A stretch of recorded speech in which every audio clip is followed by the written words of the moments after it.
नमस्कार दोस्तों। आज मैं बुद्ध अष्टमी व्रत कथा लेकर के आई हूँ। कथा को अंत तक जरूर सुनिएगा। मिताली नाम की एक नगरी में निमि नाम का एक राजा रहते थे। वह एक लड़ाई में मारे गए। उनकी पत्नी जिनका नाम उर्मिला था अपने पति के बिना राज्य से निराश्रित हो इधर उधर भटकने लगी। तब अपने दो बच्चों को लेकर वह अवंती देश चली गई और वहां मिथिला आया और पिता के राज्य को वापस प्राप्त कर शासन करने लगा। उसकी बहन शायमला भी विवाह योग्य हो गई थी। वह अत्यंत रूपवती थी। वह उसका विवाह अवंती देश के राजा धर्मराज से हो गया।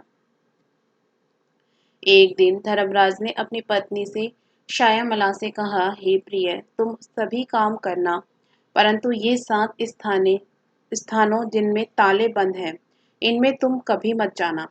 शायमला ने बहुत अच्छा कहकर पति की बात मान ली। उसके मन में उत्सुकता बनी रही। एक दिन जब धर्मराज अपने किसी कार्य में व्यस्त थे, तब शायमला ने एक मकान का ताला खोलकर वहां देखा कि उसकी माता उर्मिला को अति भयंकर यमदूत बांधकर तृप्त तेल के कढ़ाई में बार बार डाल रहे हैं। लज्जित होकर श्यामला ने वह कमरा बंद कर दिया। फिर दूसरा कमरा खोला तो देखा कि वहां भी उसकी माता को यमदूत चिल्ला के ऊपर रखकर पीस रहे हैं और माता चिल्ला रही है।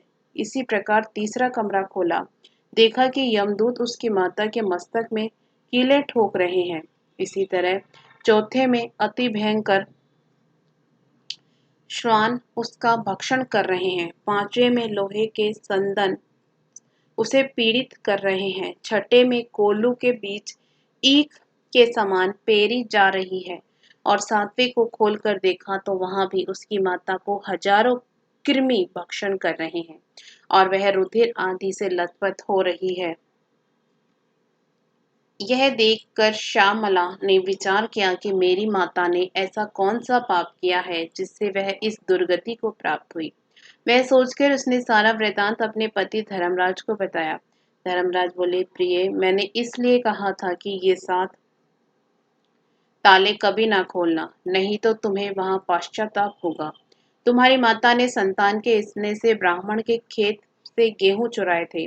क्या तुम इस बात को नहीं जानती जो तुम इस बात को मुझसे पूछ रही हो? यह सब उसी कर्म का फल है। ब्राह्मण का धन स्नेह से भी भक्षण करे तो भी 7 कुल अधोगति को प्राप्त होते हैं और चुरा कर खाए तो जब तक सूर्य और चंद्रमा और तारे हैं तब तक नरक से उद्धार नहीं होता। जो गेहूं इसने चुराए थे वे ही कर्मी बनकर इसका भक्षण कर रहे हैं। श्यामला ने कहा, महाराज, मेरी माता ने जो भी पहले किया वह सब मैं जानती हूँ। फिर भी अब आप कोई ऐसा उपाय बतलाइए जिससे मेरी माता नरक से उद्धार हो जाए।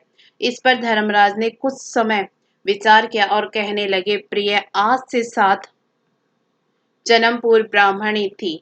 उस समय तुमने अपनी सखियों के साथ जो बुद्धा अष्टमी का व्रत किया था, यदि उसका फल तुम संकल्प पूर्वक अपनी माता को दे दो तो इस संकट से उसके मुक्ति हो जाएगी। यह सुनते ही श्यामला से स्नान कर अपने व्रत का पुण्य फल संकल्प पूर्वक माता के लिए दान कर दिया।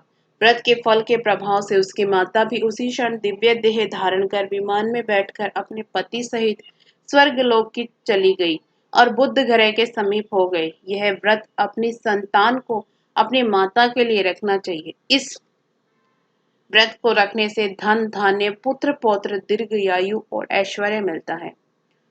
आपको ये कथा पसंद आए तो वीडियो को लाइक जरूर करिएगा। इसी तरह की कथा कहानियों के लिए हमारे चैनल को सब्सक्राइब भी जरूर करिएगा। धन्यवाद।